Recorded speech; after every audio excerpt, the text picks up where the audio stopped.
Ja mam zawsze problem z tym, że ten krasnal mi wychodzi podobny do Mikołaja, bo często rysuję Mikołaja i muszę odróżnić Mikołaja, tego, którego znamy, od krasnala i to jest zadanie. No.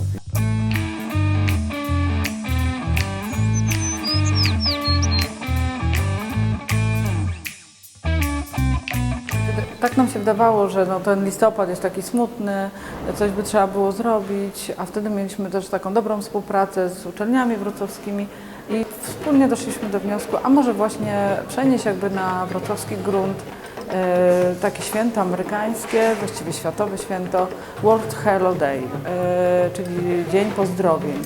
Myśmy to zaadaptowali pod kątem właśnie życzliwości, jakby pozdrowienia to jest właśnie przekazywanie w sumie dobrej energii i życzliwości. I stąd się to wzięło. Przez te 10 edycji na pewno takim głównym akcentem to są te materiały promocyjne i tu muszę jeszcze wspomnieć, że kreatorem od początku jest pan Andrzej Tylkowski, jest to artysta z Wrocławia. Każdy z tych dni miał też coś trochę innego, jakieś przesłanie. Mieliśmy taki dzień, które było tolerancja to za mało.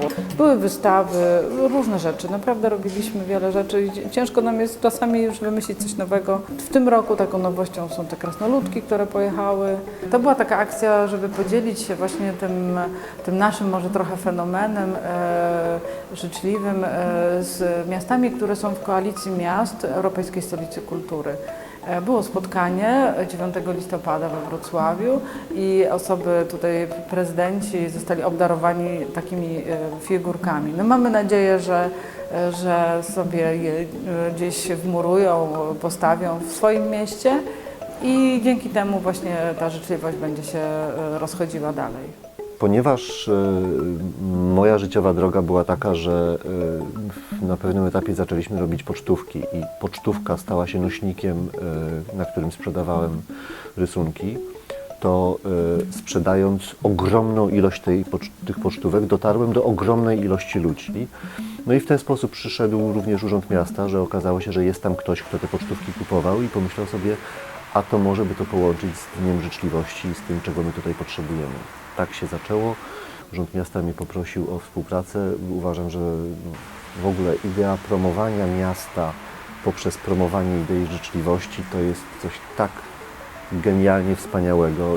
Dla mnie nadrzędny zawsze był pomysł na rysunek, a krasnal przychodził później. Dopiero teraz, po jakimś czasie, kiedy okazuje się, że to jest ta sama postać, no to zaczynam myśleć o tym, jak go uporządkować. To spróbujmy zobaczyć ten moment, kiedy on się pojawił to był 2009 rok, on tutaj był pierwszy raz i on tutaj był przede wszystkim bardzo, bardzo prosty.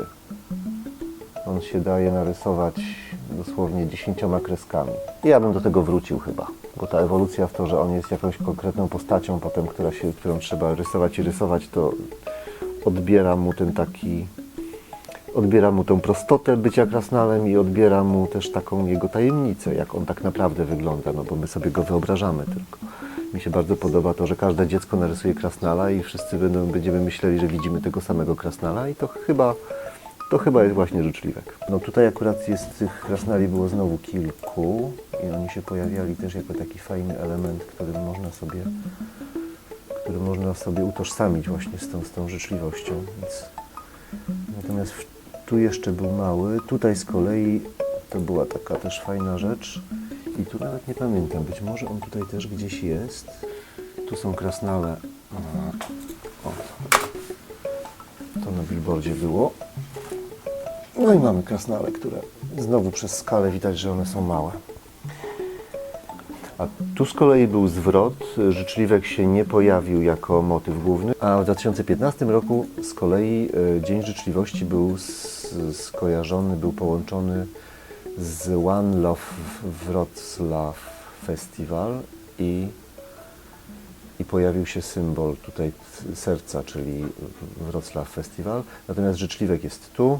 W 2016 roku życzliwek stał się tematem głównym, dlatego że on miał urodziny i powinien swoją radością i swoim optymizmem i swoją życzliwością obdarować wrocławian i Chciałem, żeby te takie słonecznikowe słońca, czy słoneczne słoneczniki były właśnie tym darem życzliwości dla Wrocławia. No stąd taki pomysł. Natomiast myślę, że znowu mi się trochę zrobił święty Mikołaj z niego. Co prawda nie ma brody, no ale to tak jest, że to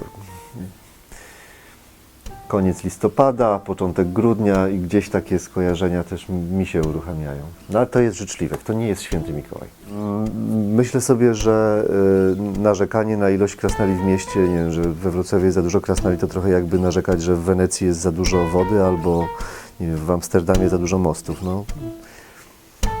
Mierzy się ilość populacji szczurów w odniesieniu do jednego mieszkańca i że to zawsze jest, że szczurów jest dużo więcej na mieszkańca w mieście niż mieszkańców, że nie odwrotnie, mimo że ich nie widać, to myślę, że ilość krasnali do ilości ludzi we Wrocławiu jest jeszcze spokojnie do zaakceptowania.